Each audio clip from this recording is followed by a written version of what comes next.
More Necloth cards! Come on now, you guys should know that I would be making a follow-up video to Let's Talk About Necloth, blah blah blah blah blah. Now that some more stuff has come out, some of it's good, one's really good, and some others are not so good. Like this guy here, the Necloth Warrior Exa. He has two effects like most non-ritual Necloths. He's a dragon, 2k attack, so he's searchable through title, which might be a thing later on down the road, who knows. If this card is distributed by a card effect, you can add one Dragon-type Necloth ritual monster from your deck to your hand, and if he's banished, you can target one of your banished Necloth monsters except himself and special summon it. You can only use one effect of Exile once per turn and only once per turn. Yeah, I don't really care for this thing right now.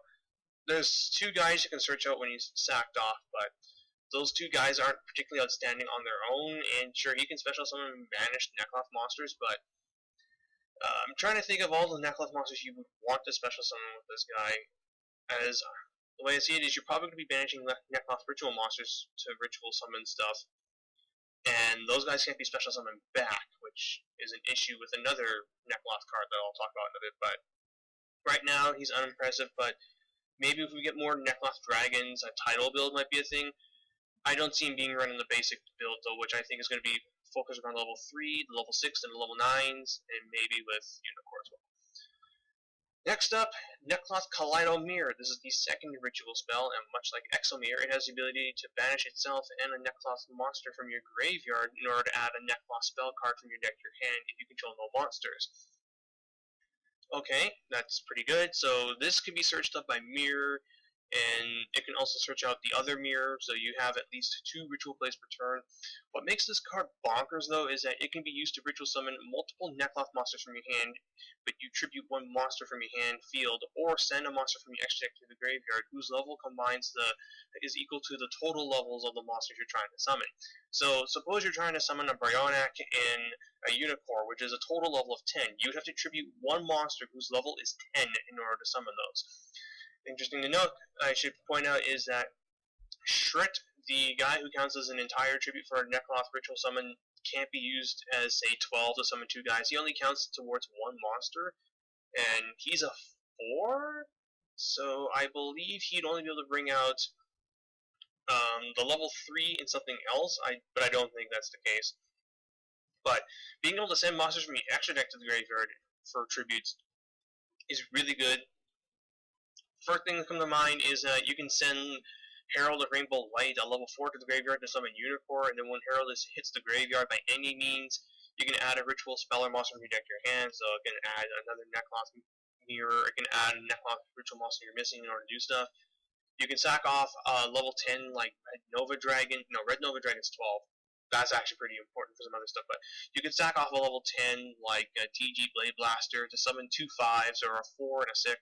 And one interesting combo I noticed was you can send Shooting Quasar Dragon to the graveyard to summon 2 Brionac, and then you can overlay those 2 Brionacs into an Ectobeetle, who then equips Shooting Quasar, and then you send the Shooting Quasar off to send a face-up monster off, and then Quasar's effect is special summoning Shooting Star Dragon triggers, especially summoning out the Shooting Star Dragon, in addition to your Ectobeetle, which could be a Thunder Charger, and if you have a Trishula down too, that's actually game. So that's something to. I think, though, this will see more play just because of the Herald interaction and Unicorn, and giving you a 2300 skill drain to opposing extra deck monsters, which is actually pretty good. Arc, Castel, Exciton. As it is, I like this card. I don't know if I would max out on it, but it's very good. Then for ritual monsters, the first one is the Necloth of Colossalos. He is a warrior, so you can search it out with Rhoda. He's 1200 attack, so you can retrieve it with salvage, and he's a level 3 water, so you can search it with Mermail Abyss Pike. So this guy can be searched out in 3 different ways, and he's got 2 really good effects. You can ritual summon this card with a Necloth ritual monster, must be ritual summon, it cannot be special summoned by other ways. You can discard this card to add 1 Necloth spell or trap card from your deck to your hand, which alongside Brionac allows you to add a ritual monster. So this guy and Brionac can set up any ritual play you need. Oh, and just like Brionac, he's searchable through Preparation of Rites. So you have 9 ways to add this guy from your deck to your hand, which is pretty bonkers. And then during either player's turn, you can target one monster on the field that was special summoned from the extra deck, make its attack become 0, and negate its effects. Those effects last until the end of this turn. You can only use each of this guy's effects once per turn, but still, this is just really good. I think this is almost a 3 of, if not a 2 of. It's a Gishki Shadow, and that's the one thing I felt the deck was missing in the earlier stages was it didn't have consistent ways to search out a ritual spell. Now you do, and you have it with Preparation of Rites, which is already a 3 of.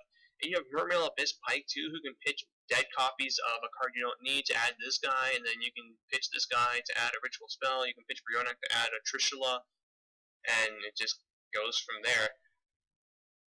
Let's see, like this guy plus a Abyss Pike in play, that's 7 levels worth, so you could summon a Gungnir actually using that combination. But this guy in Brionac is level 9, so you can drop Trishula too. So there's some really good interactions. This guy, I really like him. Probably going to be one of the most underrated guys, but I think he's just really strong. And that on-field effect is pretty good too. He's 2300 defense, so he's not going to be that easy to be over. And he just negates extra deck special summon monsters, including Pendulum guys. Awesome. Next we have the Necloth of Catastor. He's a level 5 dragon water ritual type 22-100. You can ritual summon this with any Necloth ritual spell. Let's see, ritual summon blah blah blah blah.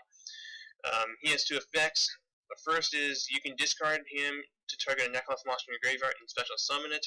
And then when he's in play at the start of the damage step, if a Necloth monster you control battles a monster that was special summoned from the extra deck, blow it up, just like Catastor himself in Construct. That's okay, but the level 5 is kind of awkward. I don't see how you're going to be able to really drop this thing, as you need a 3 and a 2, because you can't over-tribute for this guy. You could send a level 5 Synchro Monster with Kaleido Mirror, but the problem with this is there's just better stuff. That Monster Reborn effect sounds great in theory, but number 1, you're going to be banishing cards from your graveyard for Exomir. Number 2, Necloth ritual monsters can't be monster reborn or special summoned except by ritual summon, so this effect is only to work on the non-ritual monsters, of which we have 2, and they really aren't worth bringing back. And yeah, it's nice you can immediately kill things, but you're going to be shuffling back them and then back in with Brionac or banishing them with Trishula. So as it is, this is a complete pass for the time being. It is neat, though, that the Ally of Justice Synchro monsters are going to be dragons. As far as I know, there are 4 monsters. This guy, Decisive Arms, Field Marshal, and Light Gazer. Field Marshal might be interesting if he does get made into one of these guys, because he has the ability of, if you kill something in battle while it's face down, you draw a card. So he might have some kind of drop back. He's level 9 as well. Next we have the Necloth of Valkyrius, level 8, 2917. You can ritual summon this card, except you cannot tribute level 8 monsters, and you cannot be special summoned by other ways. When your opponent's monster declares an attack, you can banish a Necloth monster from your graveyard and discard this card to negate the attack and end the battle phase. Okay. That's kind of okay.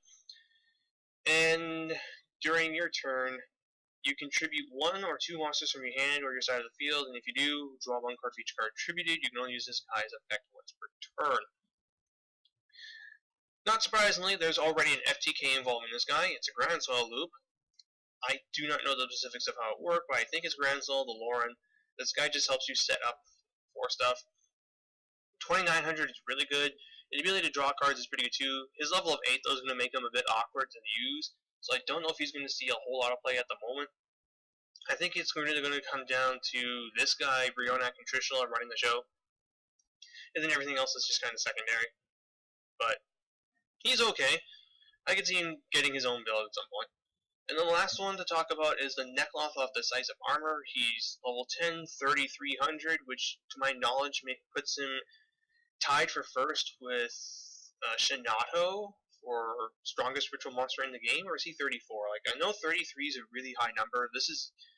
He's even bigger than Gishki Zeal Gigas, which at this point was one of the better big beats ritual monsters. So yeah, this guy's big beats. You can't summon him by tributing level 10 monsters though, and his effects are actually rather lackluster.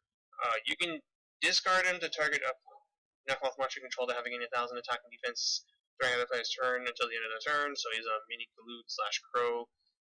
And then when he's in play, you can target 1 set monster opponent controls, destroy it, and then if you do banish it, you can only use his effect once per turn. Awkward level. You can't even send off a level 10 Synchro monster in order to drop this guy with Kaleido Mirror, which is how I would like to summon the bigger guys.